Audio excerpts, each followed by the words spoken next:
Yes, Anup. Yeah, you've checked with the presentation. Yeah, Fine. fine. So, Parihar sir is there? Uh, Yeah, he's there. Aman, hello, Aman. Yeah, sir. Yeah. What time shall we start? Can you mail me the presentation In 5 minutes. in the meantime? Hello. People are joining. Okay. We can wait for 5 minutes. Okay. Hi, Aman. We welcome you. Hi. Yeah. Thank you. Thank you. Yeah. And good evening to all our attendees. Hello. Good evening to everyone.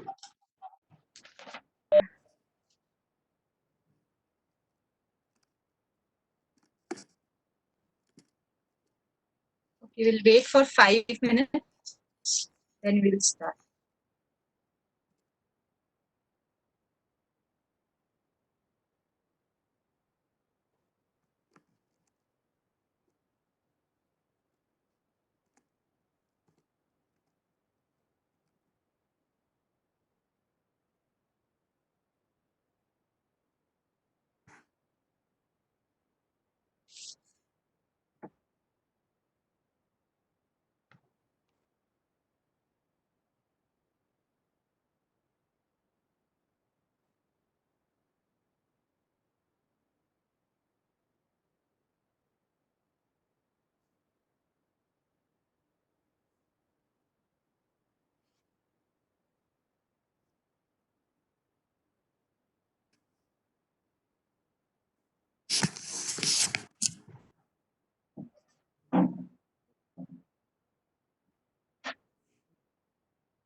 Yeah, so we are advertising our next upcoming series, that is the WIE Virtual Talk series.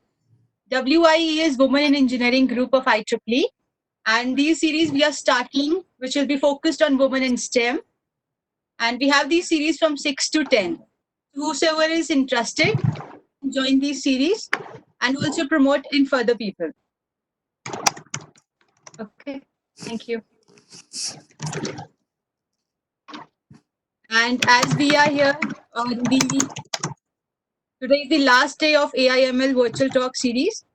So we hope you enjoyed the sessions that were held earlier, and we hope the same for today's session also, that we'll have with Mr. Aman. And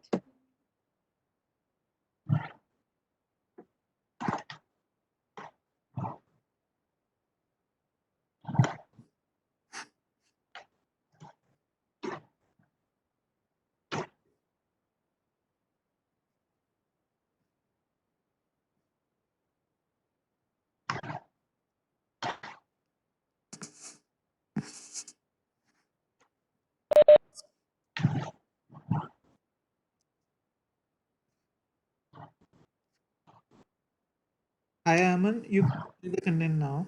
Again, please. okay, 1 minute. okay, fine. So I'll introduce our speaker. So all those who have joined late, I wish you all happy good evening. Okay. So today we have with us Mr. Aman. He's a senior analyst, and he has done his BTech from VIT Pune and MTech from IEST Shibpur. His interests are AI, deep learning, and machine learning, and also computer vision. And he has also done his training at CSIR CSI. So with this, we welcome you, Mr. Aman, and we look forward to your presentation. Yeah. It's an honor to be here and talking here. Today I will be talking on. Wait, let me share my content.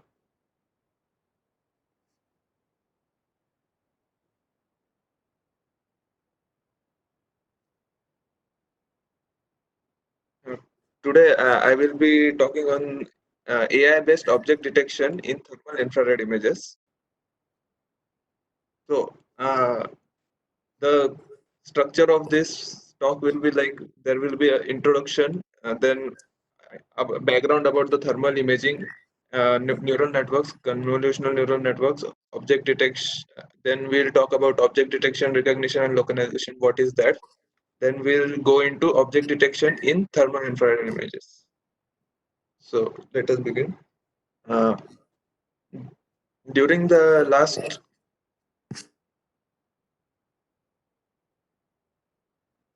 couple of decades, research in automatic vision has been growing rapidly. It is used in many places, and it is required in many places where human effort can be reduced. Monitoring system where 24 hours surveillance is required, such as in medical care, security system, wildlife monitoring, etc. There, this automatic vision has been is being used rapidly. There are different types of sensors used for for monitoring, like cameras, geophones, acoustic sensors, and many other sensors. We are going to see the object detection in thermal cameras, thermal images, because thermal images are better than visual images in some conditions, and there are various advantages and disadvantages in using the thermal imaging. We'll see about thermal imaging.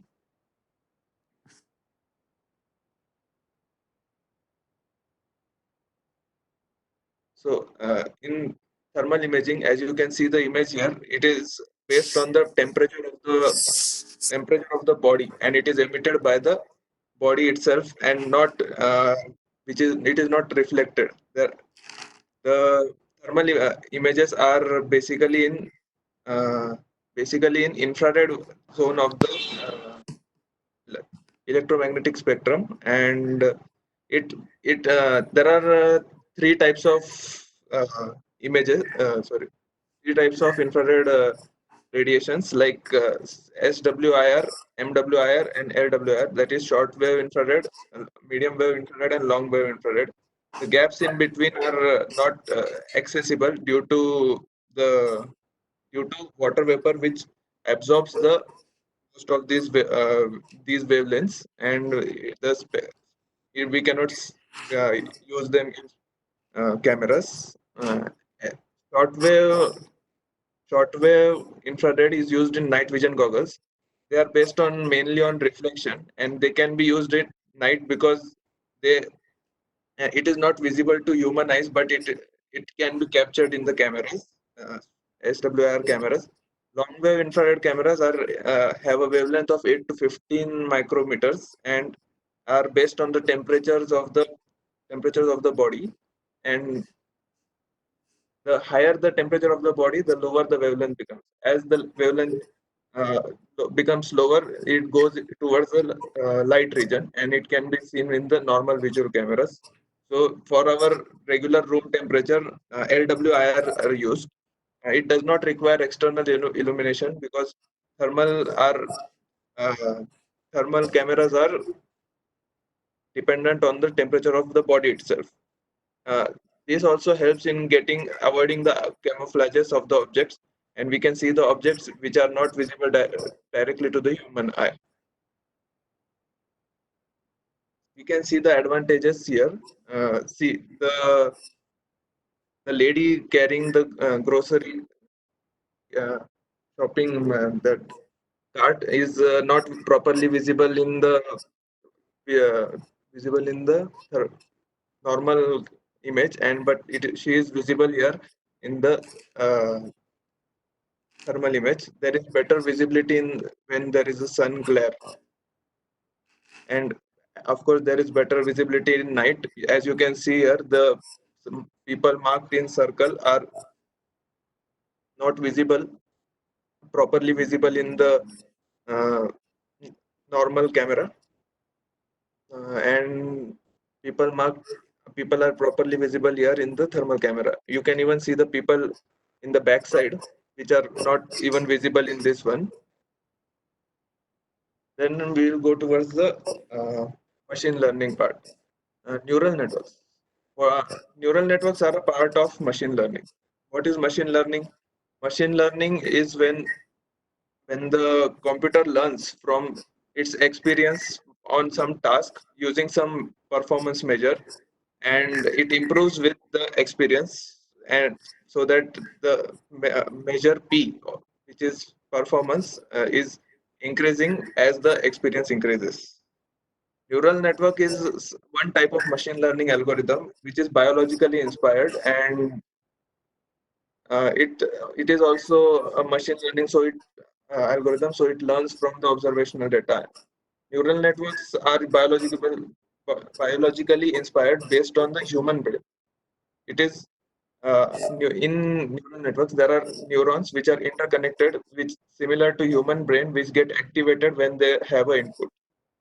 Neural networks consist of neurons as shown in the figure. Uh, this is an artificial neuron which consists of multiple inputs. The the sum and activation function is applied on it, and we get the output. This is the basic structure of the artificial neuron. The input is summed together using weights and biases. Weights are how we distinguish different inputs, and what is the how much it has the weightage in the uh, output we want.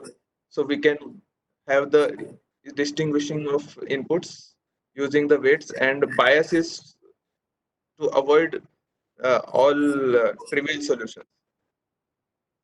Activation function removes the non-linearity of the system, because for getting complex solutions we do not want linearity, we want non-linearity. Uh, this is the interconnection between the neurons. The blue objects here shown are the neurons, and they are consisting in different layers. So one is the base input layer, and then there is a hidden layer, and then there is an output layer. So the input layer consists of all the inputs which are to be provided.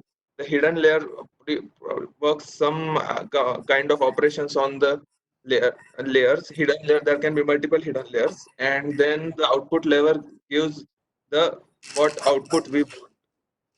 And this kind of network is used for prediction of the output based on the input.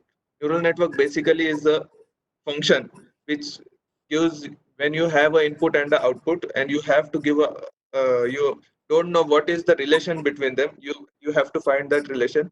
Neural networks can be used because when you when there is a function like the output y is equal to f of x. We know the input x and we know the output y, and we have to find out what is the function which will correlate x to y.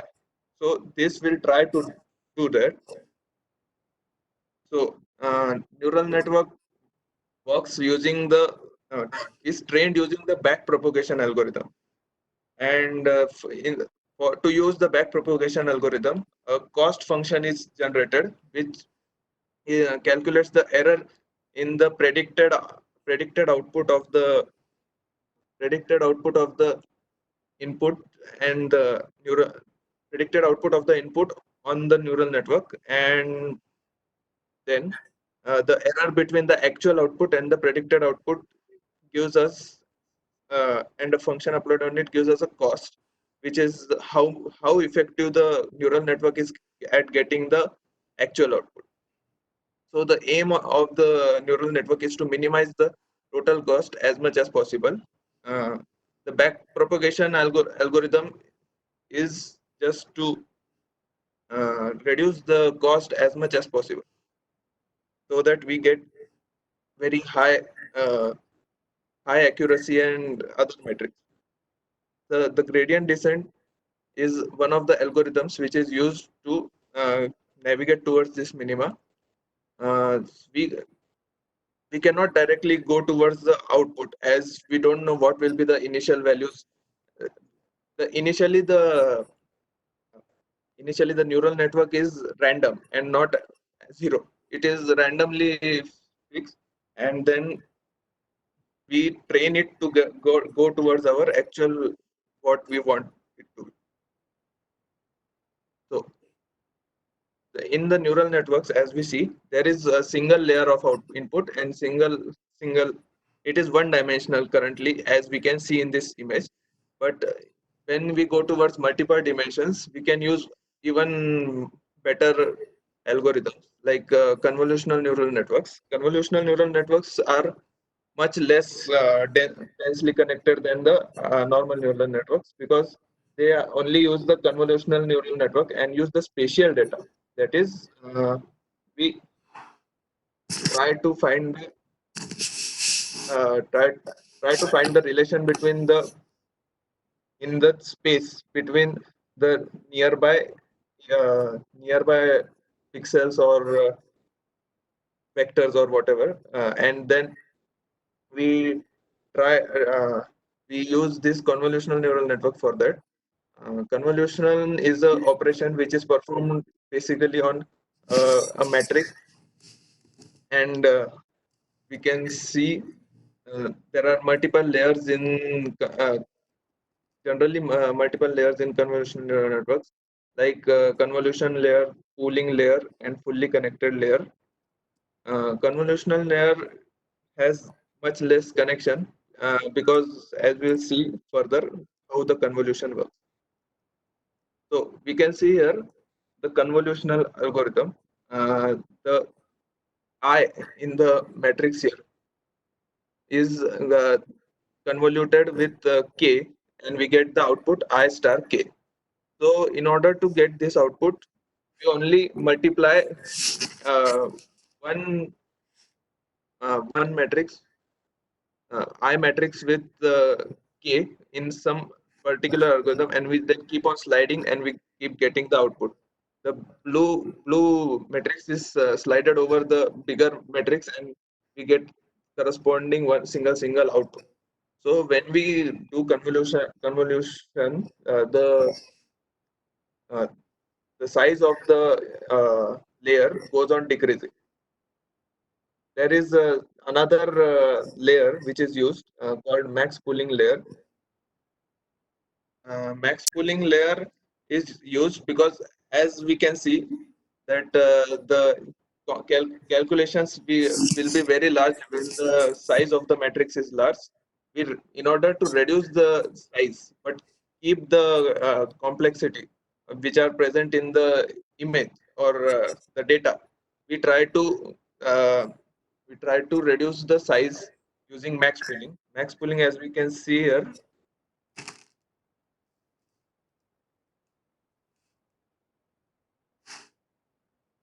max pooling, as we can see here, only the maximum of the uh, maximum of the boxes are taken, colored boxes, and we get from 4 by 4, we get a 2 by 2 matrix with a stride of 2. There are also fully connected layers which are similar to the artificial neural networks. Convolutional neural networks are generally used much more for spatial data, because we can find the relation between the spatial relation much better in convolutional neural networks, as there is not much relation between the top here top corner and the lowest corner. There's not much relation, so there is not much need to compute some kind of function between them.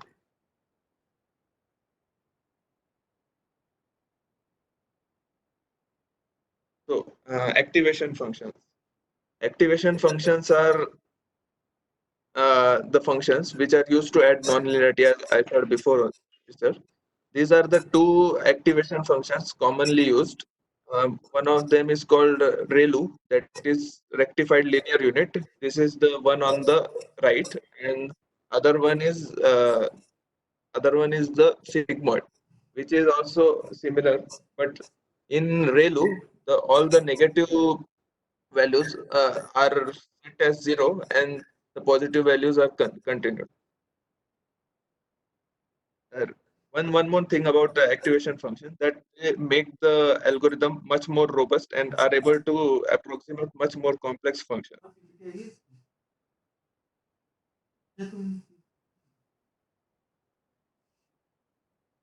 Anybody saying something?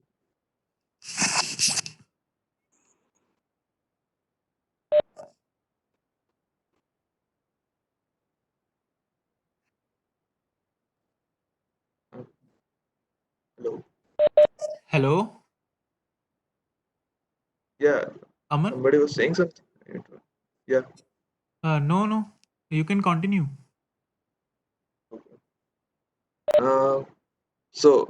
The next things we need to see are kernel size. As we can see here, as we can see in this one, the K matrix, it has a fixed size.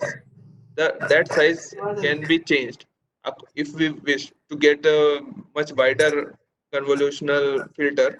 We can do that using changing the kernel size, and the stride is the how fast we uh, move the kernel across the uh, matrix. So and we can also apply multiple filters of different types so that we can get multiple data, how the data is convoluted using multiple filters, and we can have much better feature extractions.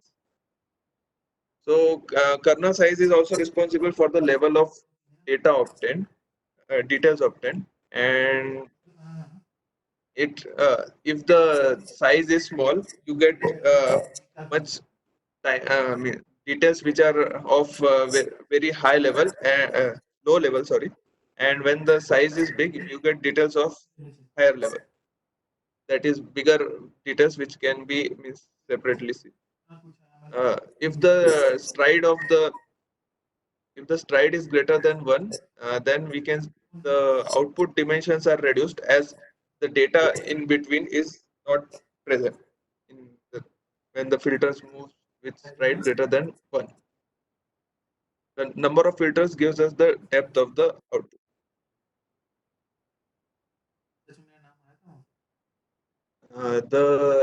The input data needs to be pre-processed before we supply to the CNN, because it will be much easier for the machine to train it.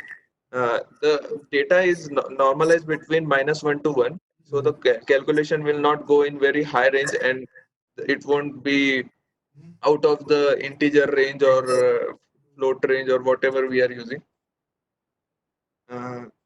The input image size is fixed in generally, and the training set is the data is divided into 3 sets: training set, test set, and cross validation set.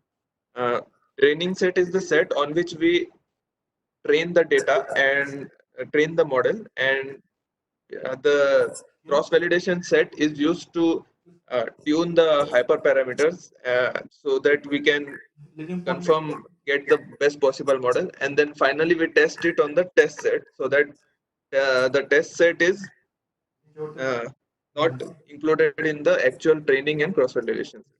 This helps in generalizing the network. Loss function. The convolutional neural networks cost function is also known as the loss function. The loss function is used to calculate the error in prediction of the networks, so that we can use backpropagation to train the model. Uh, if there is a cost function, then we need to optimize it so that we get the local global maxima and not the local, if we can find it. So we need to find the local global minima, sorry, not maximum, minima. And we can use multiple algorithms. There are different optimizers like stochastic gradient descent and adaptive moment estimation, that is also known as ADAM, to minimize the loss. The commonly used loss functions are mean squared loss, cross entropy loss, and IOUs. When IOUs are mostly used in cases of images, where the output is also o- output is also a area and not a single vector. So when the output is area, we use intersection over union. Uh, then while training, the data is not completely used in training. It is divided into multiple batches. The batches are used because if we apply the whole backpropagation algorithm on uh, single on all the data, it will be very complicated and it will take a lot of time to compute. But as we want to generalize, if even if we take the small batch and we try to train the model, it should technically be working for smaller batches also, if unless the batch size is very small. When we use it on a small batch, it gives you less much faster output, as the time for calculations is greatly reduced. Uh, then chain rule of differentiation is used for calculating gradients with respect to weights and biases. We'll see the how it works in coming sections. Uh, so the model can be have output of three types. Underfitting, that is, as we can see here, the data is not properly fitted here, and some predictions are going outside. And in there is another case where it passes through all most of the data, but as we can see, the it will not be able to predict when the new when the new data is not in this not in the path, and it is in the different function, different area. As the best output is the optimal one, where it is neither too much underfitting nor it is too much overfitting. Underfitting occurs when the network has a high bias. That is, it is not taking the weights too much into account, and the bias is so high that so the cost becomes too high. So underfitting occurs, and it is not good for us. There is overfitting occurs when there is high variance. So regularization and adding more training data helps when there is a high variance. Increasing the number of features, that is, or different in cases of in case of convolutional neural networks, that is number of layers, we can avoid underfitting. So we'll see optimizers. Optimizers are used to find the local minima using random initializations. There can be multiple local minima. We will try to find the minima which is most near to the global minima. But as we don't know, we cannot find out the global minima. We have to keep finding the local minimas. So there can be multiple solutions to same problem, but we may not be able to find the best one, or we may be able to find. So we have to try different random initializations for that. Then there are uh, there are many types of optimizers, like SGD, that is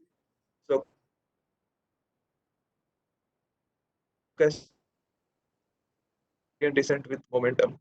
Then root mean square propagation, and as I said before, ADAM. Different optimizers have different advantages and disadvantages. We can see the working of the two different algorithms here. That is mini batch gradient descent and gradient descent with moment. So first we'll see the mini batch gradient descent. In mini batch gradient descent, as I said before, we use batches so that it reaches the local minima as fast as possible, and the calculation is faster. It may go little bit haywire, as we can see in the blue uh, blue line here.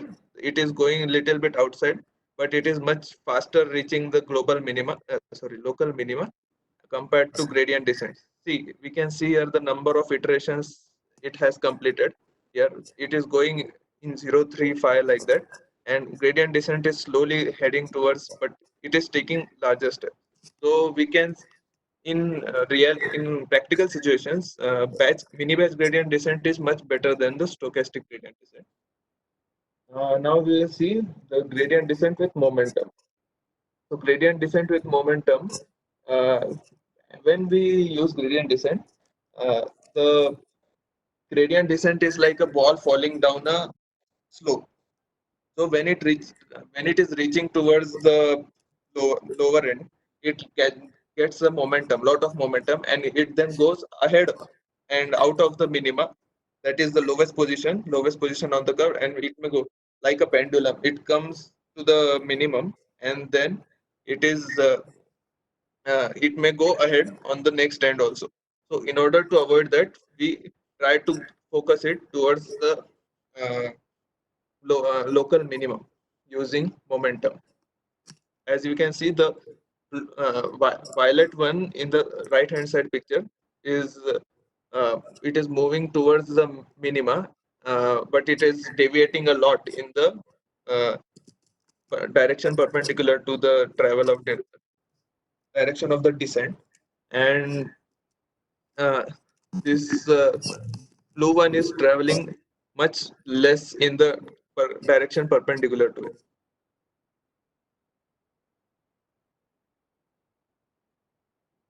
So we can see here how this is comparison of the optimizers. This is a sample curve which is present in which is the cost function, that we can call the cost function, and the objective here is to reach the lowest point without going towards the uh, out of this position, that is going towards negative infinity. Because in some functions there is like you can take a x cube function, that there is no convex solution, and it after a point of inflection it goes towards infinity. So we want to avoid that, and we want to be at the local minima without going towards the infinity. So you can see the multiple different types of algorithms, optimizers, how they reach the local minima. It is shown here.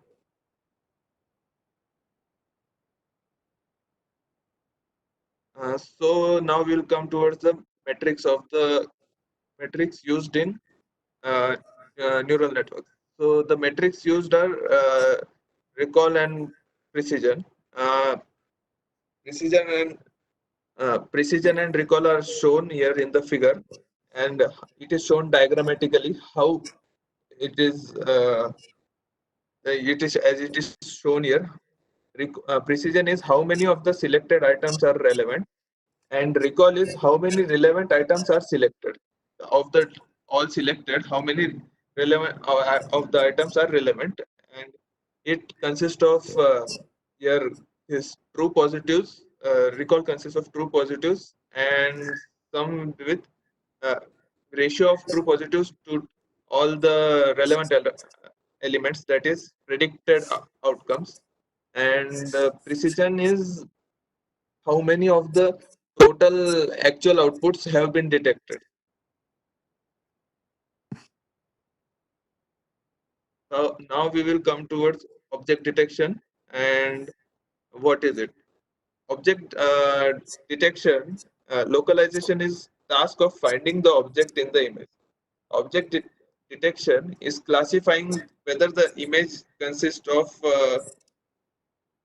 whether the image is of which class. So here we can see the example. The image shown here is of a dog, and we when we apply an object detector on it, then it can say that it is 0.01%, it is sure that it is a cat, and 99% sure that it is a dog.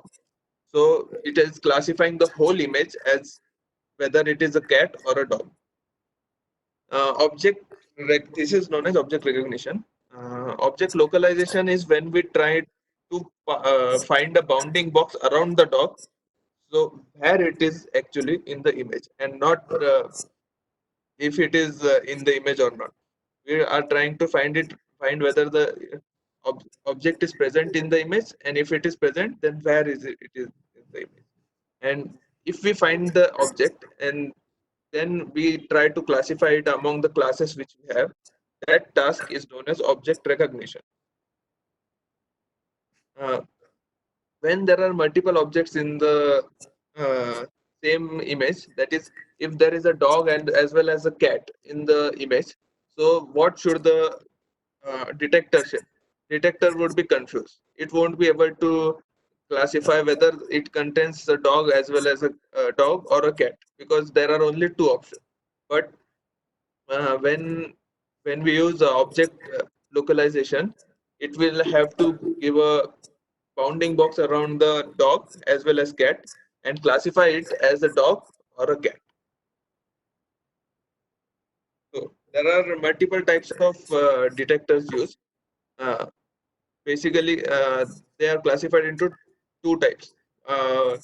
One stage detector, that is the detector tries to detect the object in the image in single network or single algorithm, and not separate it into two parts as the two-stage detector does. The two-stage detector has means it classifies the means two-stage detector uses two parts, that is localization. It tries to find the object in the image, and then classification, that it tries to recognize which class the object belongs to. So it has two networks. So in the first network, it will try to find the whether the object is present or not, or in the second network, it will try to classify the object.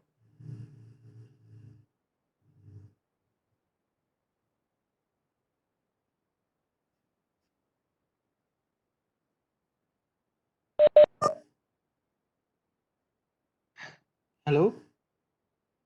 Yeah. Aman, we are not able to hear you. Uh, yeah. I was taking. Okay, I'm back. So the example of a one-stage detector is YOLO.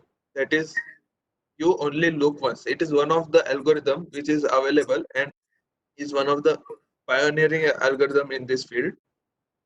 And the example of two-stage detectors include RCNN and faster RCNN. We'll see them in the next slide.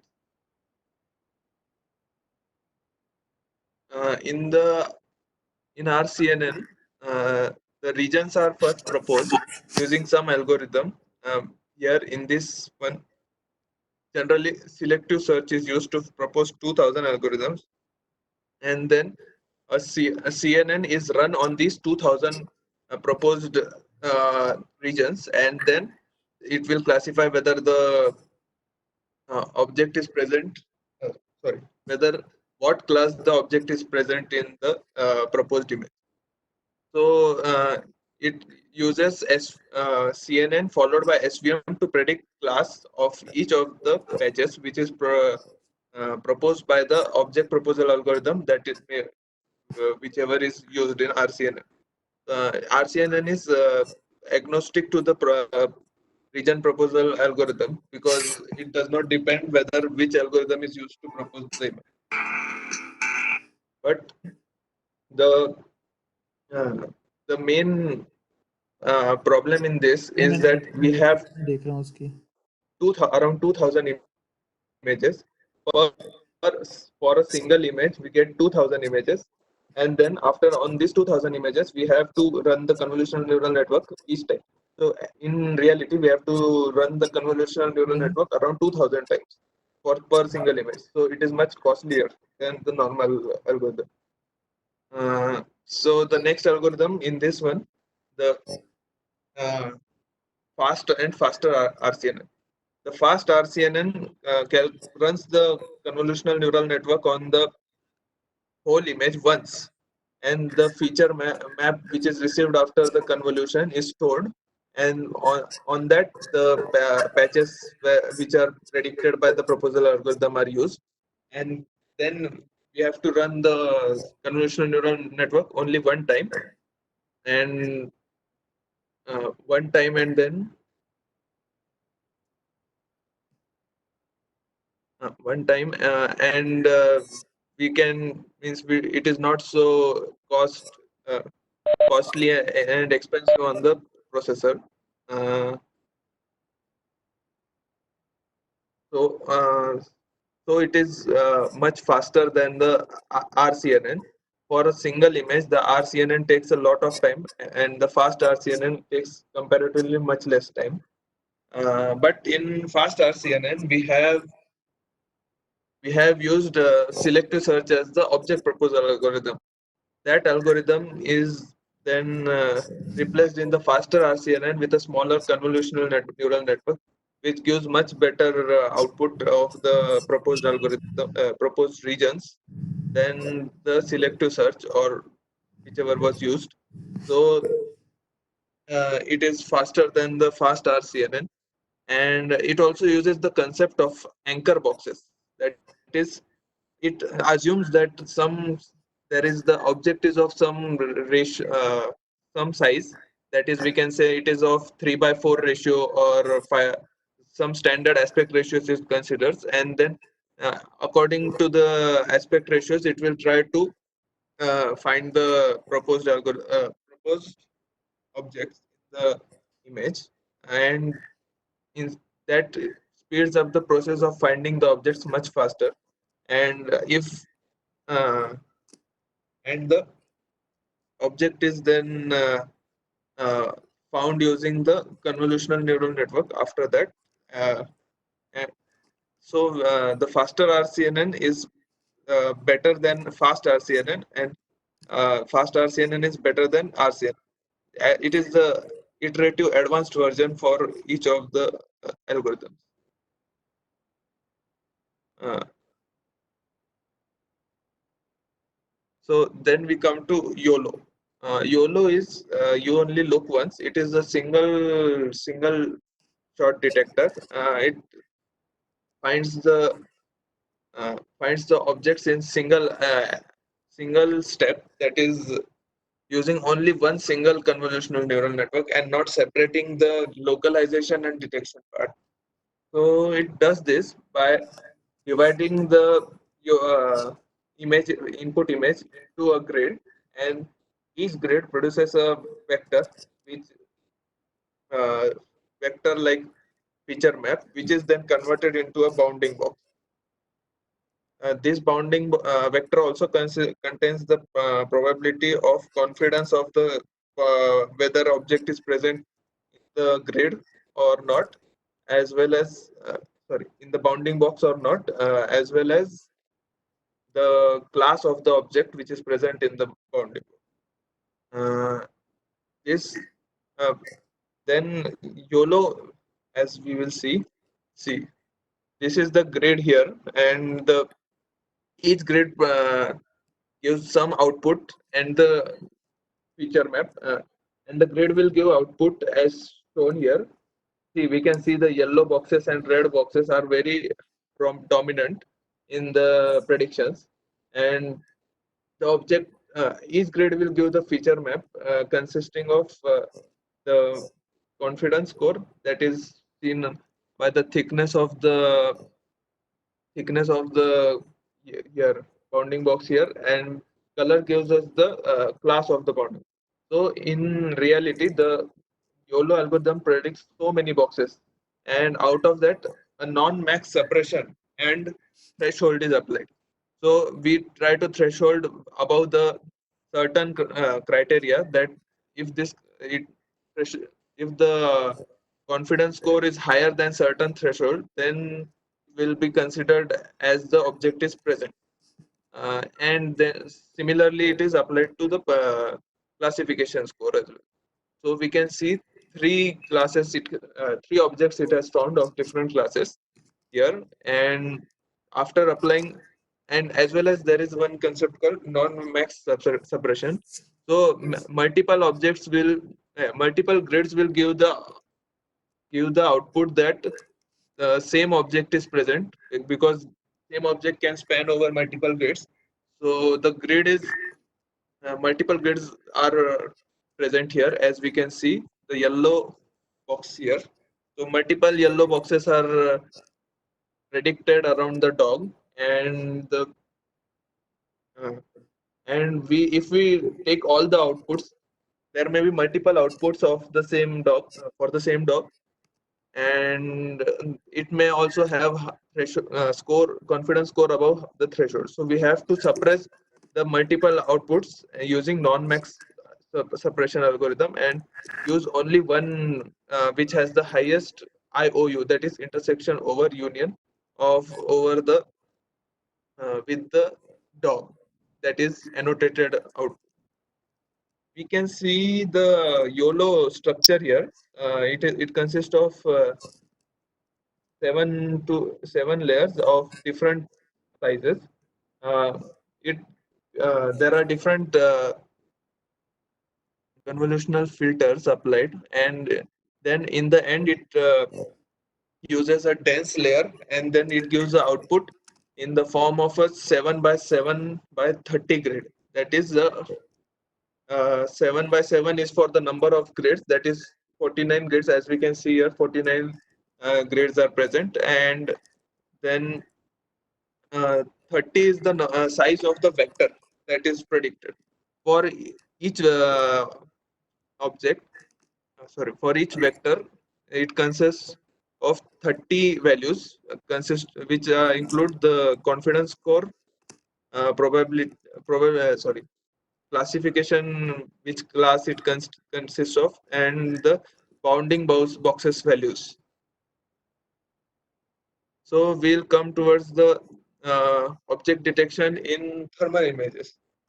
So I have used the FLIR ADAS dataset, that is Advanced Driving Assistance System dataset, for training my model to get the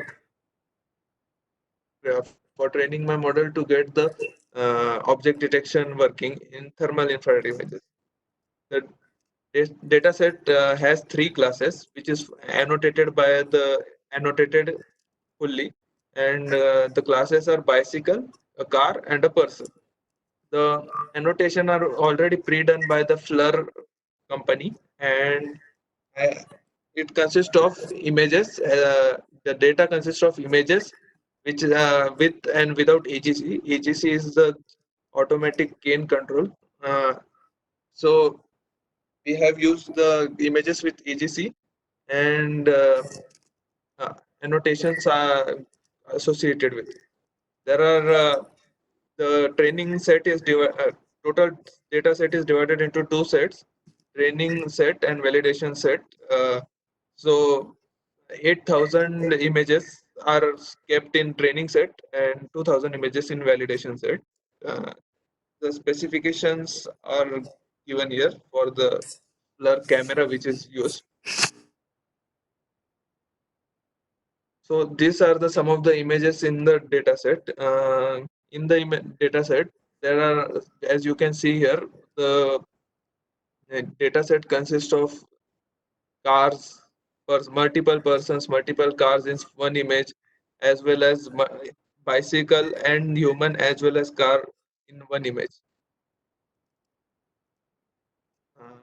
So the data set contains objects which are annotations which are labeled tightly, so there is not much scope for uh, uh, incorrect annotations.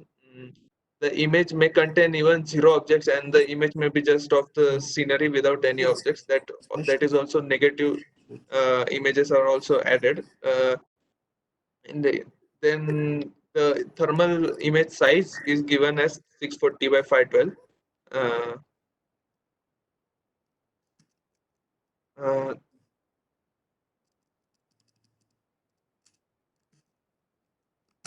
the object, the model which I have made consists of 23 convolutional layers. Each convolutional layer consists of is followed by a batch normalization layer and a leaky ReLU layer. Leaky ReLU is similar to ReLU, but with negative values added as well. There are some pooling layers are also added in between in order to reduce the size. So that as we go on increasing the number of filters, it won't become cost expensive on the computer. The model was run on the full size images, and the model scales down it by the factor of around 32. The input image is scaled down to a factor of 32, so the output is of around 16 sorry 20 by 18 sorry 20 by 16, and then we have also I have also made anchor boxes, used the anchor boxes for prediction. So in this, the anchor boxes are of uh, 5 types, which I have gathered from by getting all the aspect ratios in the objects present, in the bounding boxes present, and I have used k-means algorithm to find the 5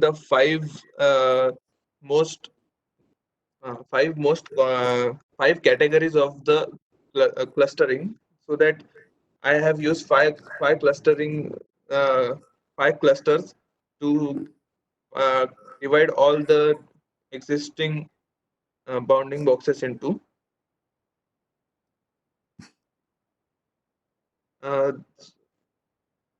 As we can see here, to get the output, we apply a sigmoid function on this output predicted by the network, and then add the other grid centers Cx and Cy to get the actual values. So some algorithm is applied to the output of the network, and then we get the bounding boxes. So as we are using this, we have to do the all kinds of pre-processing to get the images into the memory, and we are able to apply the CNN. So we have normalized the data, and we have used the data generator, which will provide the neural network with images by loading it from the hard disk and into the RAM. So if we load all the images, we will run out of the graphic RAM we have available. So we have to pass it using patches. So the ground truth label consists of 5 vectors. That is x, y, width, x, y. That is as we have seen here. X, y of the center, the height, and x, y of the center, the height, the width, and the class. These are the 5 vectors that are present in the annotation. So we have set the we have encoded this using one hot encoding. That is, if there are 5 classes, yeah, so if there are 3 classes, then we will, instead of writing as 1, 2, 3, we will write for first the label will be 100, for the second it will be 010, for third it will be 001. So this kind of hot encoding is used. So we will see intersection over union. Intersection of over union is used as a metric for evaluation of the localization task. The IOU is can be of different types, as we can see here. It is the area of overlap divided by area of union. it ranges between 0 to 1. It is so we have to define a custom loss function here, and we cannot use the loss function which are readily mostly used like mean square error and all that, because the loss function is dependent on multiple things, like whether the object is present or not, whether it is giving the correct coordinates or not, or and whether it is giving the correct class. So we take 3 losses and we combine them in and get a single custom loss, which is used in finding the loss function and minimizing.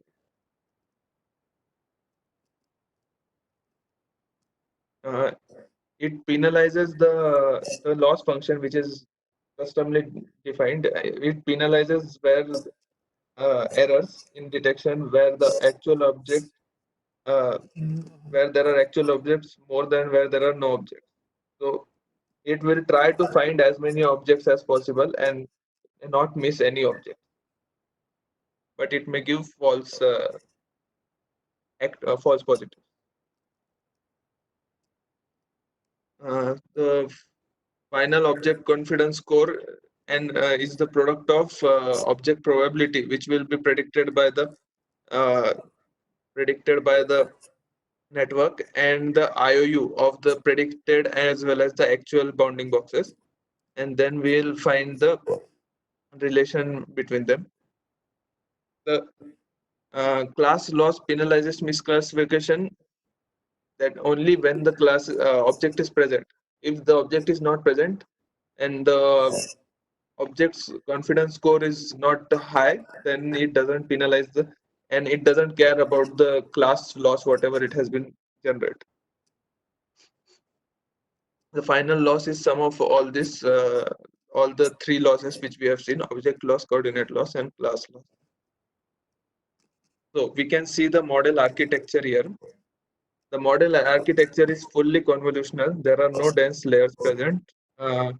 So only convolutional there are convolutional layers and no dense layers. There are pooling layers which stride of 2, which reduce the uh, size of the image by 2, and patch normalization is used to avoid the common occurring problems like exploding gradients, where the gradients become so high that uh, the optimizer takes it out of the local minima zone.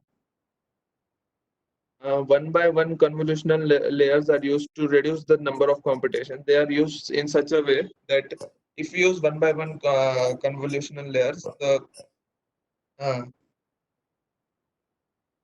the the that is the number of filters. We can change the number of filters which are present in the previous layer, and we can reduce the number of amount of calculations by getting smaller number of but with smaller number of calculations, but keeping the previous data as well. The kernel size, the configuration is generally a 3 by 3 convolutional network is used. Convolutional filter is used, then a 1 by 1 convolutional filter to reduce the size, and then again reduce the number of filters, and then again 3 by 3 is used to get the next layer. Non-max suppression is applied to the output in the final output in the custom loss. The model was trained in using SGD optimizer till it became stable, and the metrics such as recall and precision started increasing. The learning rate used was around 1 into 10 to power minus 5. After the model was stabilized, Adam was used to even more get better accuracy, better recall and precision metrics, better at uh, better at evaluation. The model was monitored for vanishing and exploding gradients so that the loss doesn't become become infinite or zero. Uh, sorry, doesn't become infinite or not a number. Which then the model was checkpointed every few hundred epochs, so that epoch is one round iteration where all the images are once used as the for training. So every 100 epochs the model was checkpointed and all the weights and the biases in the network were stored so that we do not lose the progress. After training, best weights of networks were loaded from previous 10 epochs. The model was trained in 3 different machines with different GPUs. So we get different speeds in every GPU. We can see the model architecture here. The input layer is the input consisting of the image, that is 512 by 640. Then there are 6 convolutional layers which combine the 3 by 3, 1 by 1 and 3 by 3 layer. So basically we get 6 major convolutional layers, and it contains of around 2.08 into 10 to power 10 operations in the one single pass. And we can see here how the loss was over with time. So blue is the loss on the training set which we got, and green is the loss on the validation set. So the Keras with TensorFlow backend in Python 3 was used for these models, and NumPy, Matplotlib, and CV2 were used for manipulating and visualizing the data. We got a result of mean average precision of around 45.22%. Mean average precision is another metric which is calculated as average precision over a certain length. Average precision of which is obtained for different iterations, and we got it around 45.22. YOLO, which achieved a mean average precision, that is the one on the visual normal camera dataset, VOC dataset, RGB images of around 57%. There were some misclassifications and the class imbalances between car, person, and bicycle was present because there were many more cars and person in the dataset than the bicycle. This caused the average precision for the bicycle objects to be lower. So as we'll see further, the evaluation of the model. The model was good at classifying the object, but had some error in the regression of bounding boxes. So we didn't get perfect bounding boxes as required. The bounding boxes were a little bit mismatched. Small objects were harder to detect, and multiple objects of same class in same small area caused the model to confuse them as a one big single object. We can see the predictions which it has made. We can see here that the person has been identified. Blue is for person, red is for car, and green is for bicycle. We can see here the green bicycle in the back of the car also has been detected, but it has some problem when detecting when there are many same objects of same class objects in small area, as we can see here and here. The 3 person are detected as only 2 person, and there is some misclassification here in the small person has been detected, but there is nothing present. So when we pass the image through a object to the model,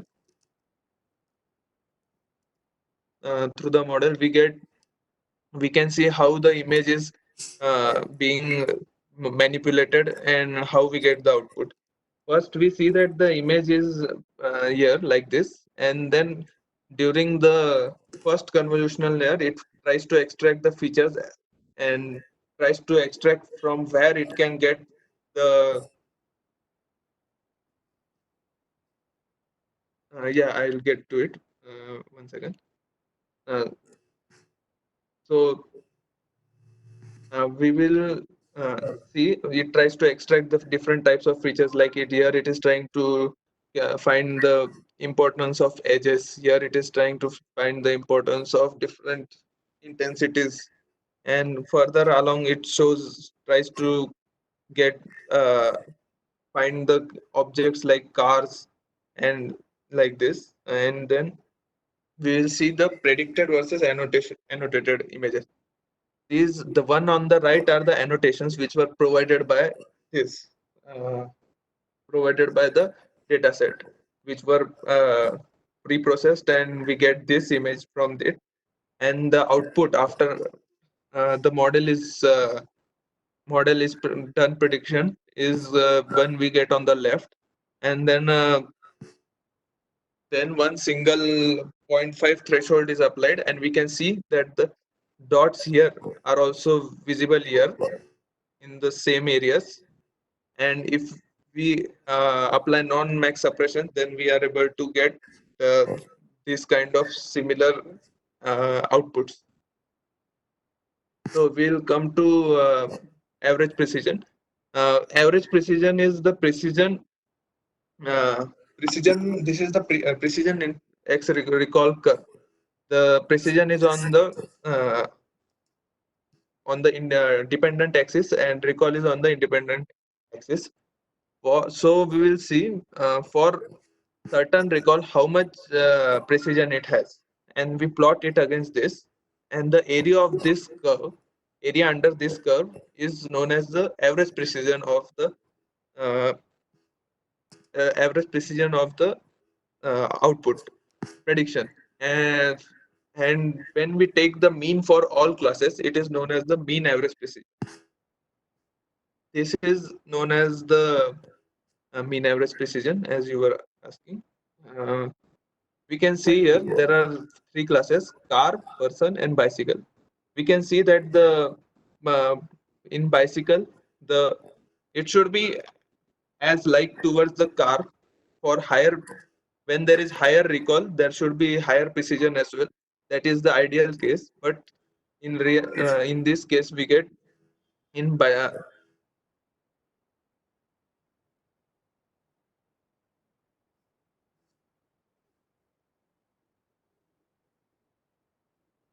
in this case we can see that there are three classes, and we can see that it has lower AP bicycle.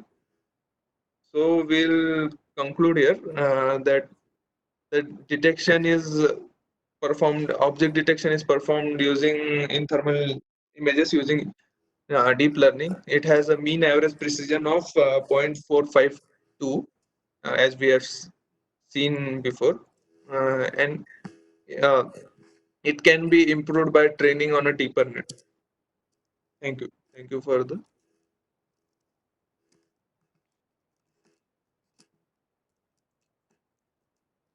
Yeah, thank you, Aman.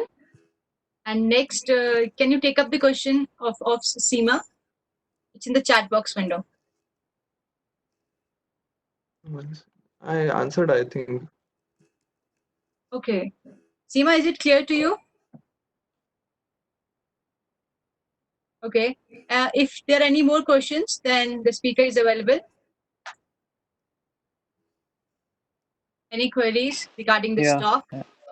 Hey, Aman, Arsh here. Yeah, hi. So, nice talk, first of all. And my question is, so you are detecting these these three categories: car, this person, and bicycle, right? So Yeah. while training in your train data set, so in a single image, are these three objects together or they are trained separately in the network? No, they can be in the data set. It may be that multiple objects of same type are there, multiple objects of different types are present. So we have not separated the object classes in data set.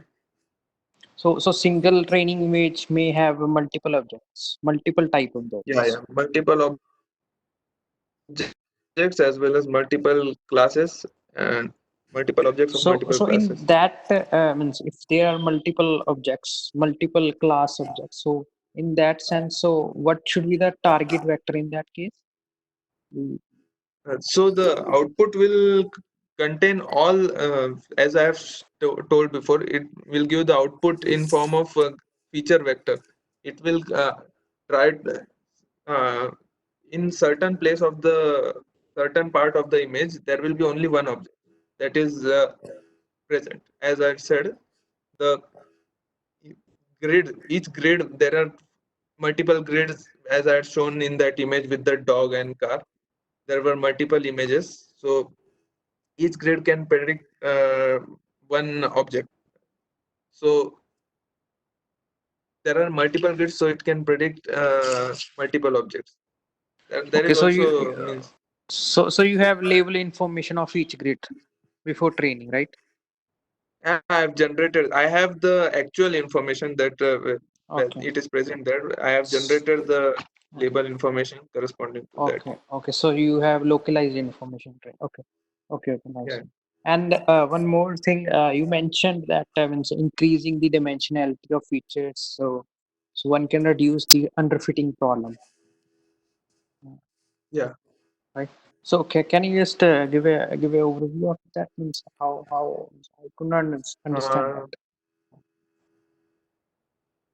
Uh, that. in the as we can see that if we want to get a while using just general machine learning algorithm, if there are certain number of features, very less number of features, so it may not be able to get the complex type of function it wants to achieve. Like if there are features like x1, x2, x3, x4, and the output doesn't, the actual function which is present contains x1 square plus x2 square, something like that. You can means that is the ideal output we should get. So how will x1, x2 be able to uh, approximate different type of function? So we need to add features like x1 square. This is just an example. Okay. Are you Yeah, getting it? that's so one last thing. So with this 23 layer network, you are Yeah. achieving this around 45% precision on three classes, right? Yeah. So are you happy with that, or means because keeping in mind that you have that much depth of network, so you are still at 45% Yeah. performance? The we have to increase the number of data, and we can use multiple different types of methods to do that with data augmentation. My data set was not means that big, so if we increase the size of the data set, we may be able to get a much better in average patient. Okay, thank you. Okay. Any question? Any more questions? Hello, Aman. Um, Yeah. is this boundary boxing? It depends on the speed of the object or is how fast it is moving. So whether the accuracy vary with the speed of this object.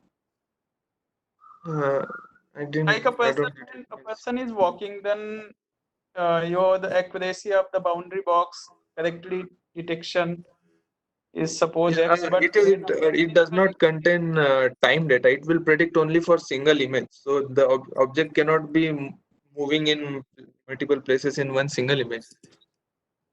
So we'll have detection for single image. Then we will go for the next image, means how the person moves in a video. If there will be a one image, it will consist of person in some position, and then in the next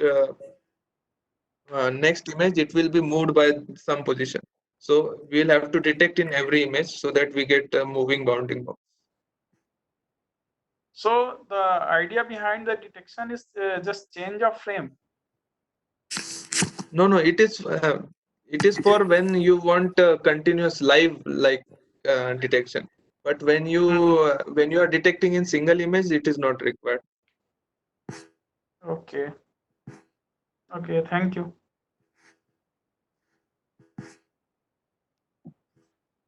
Any more questions?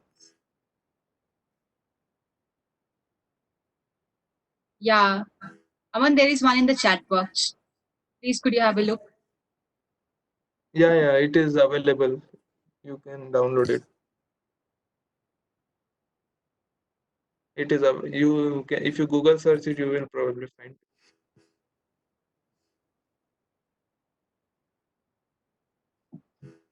Okay, any other discussion or any question? Okay, then anyone? I think go ahead, Anupma. Okay, so thank you, Aman, for your talk. And next, I request everyone to kindly turn on their camera. And before we end up our series, I would like to take up any feedbacks from any of the participants such that we can improve in upcoming series. So, any feedback Hello, from Anupama. anyone? Yes, This yes, ma'am. this is Kirti Pamar Bhati. So first of all, I would like to thank you and Rishabh for arranging such a informative talk. You people have put a lot of effort in arranging such a virtual talk, which brought the and you have tried to brought the speaker from across the globe. Miss Gupta was from US, so uh, in this hard time you could manage to have the speaker having the different knowledge exposure from different domains. So we have really fortunate to attend this session in which you have talked, speakers from various domains have talked about the thermal imaging, biomedical signal processing, and one of our energy field speaker, I must say, Mr. Anuj. Yes. He has made us to think beyond the supervised learning. So overall, it was a very informative session, and you people, and apart from the technical perspective, I should also thank all of you about the management of the sessions, because these days I'm attending various sessions, but the way you have arranged the things are really commendable, I must say. Every information we are getting on time, and you people are very attentive, and you are pushing us to attend the session in any case. So Thank again, you. I would like to thank all the organizer, and I would also like to mention that one of our student is also there. Devendra Parihar is also there. So I should also thank him. I think Yes, because yes, of him ma'am. only, Yes, I I was think waiting he has. to see your reaction, ma'am. Devendra, I'm not getting your voice properly. Yes, ma'am. As you registered, I was very happy to see your registration. Oh, that's it. And I should be thankful to you because I think you are the one because of whom we could get the information. So thank Yes. you again, everybody, and hope Thank to you, ma'am. have such sessions in future also. Yes, thank you, ma'am. That's It's a all pleasure, from my ma'am. side. Thanks a lot. Oh, okay, Thank bye you. bye.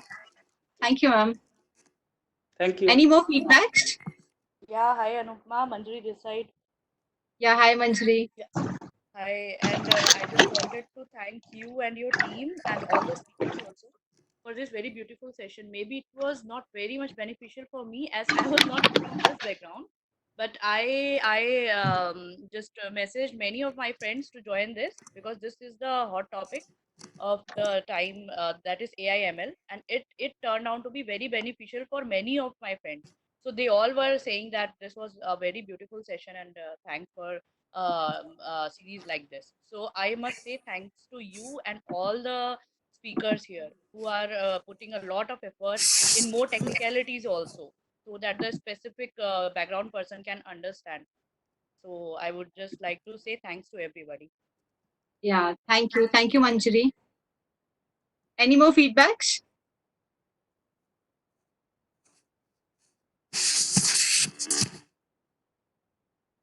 Okay, so thank you. Thank you, everyone, for supporting us, for being with us, and for giving your time. Because the success of these series are with you all people only. Our speakers, our attendees, and then comes our organizing team. So there are many people which are supporting organizing these events with me. That is Devendra Singh Parihar, Naini, Rishabh, our host.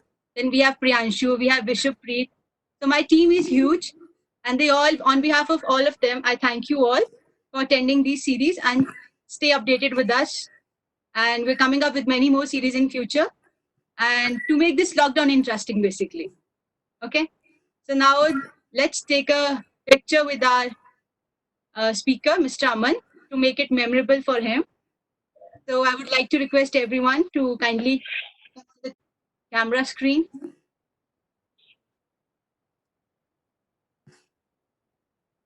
Yeah, so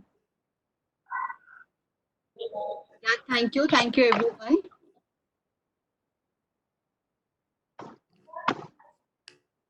Thank you for inviting me today.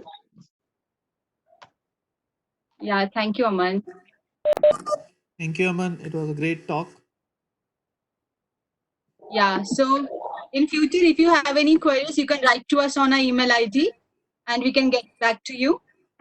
And here I would like to mention one more thing, that Aman was also the winner of AIML quiz that we organized like 1 month back. So Aman is quite good in this field. He has won our AIML quiz also. So thank you, Aman, for getting connected with us again. And we look forward for your more interesting. Yeah, it was an honor to come here. So thank you all. Bye. Stay safe. Take care. And visit our website for more updates. Yeah, thank you, everyone. Thank you, Anupama. Thank you. Thank you. Thank you. Okay. Thank you. Bye.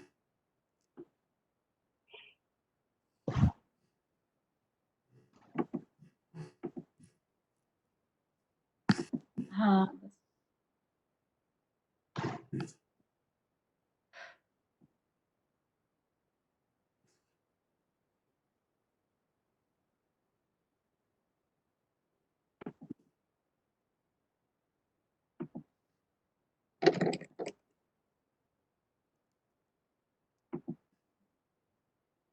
हमारे को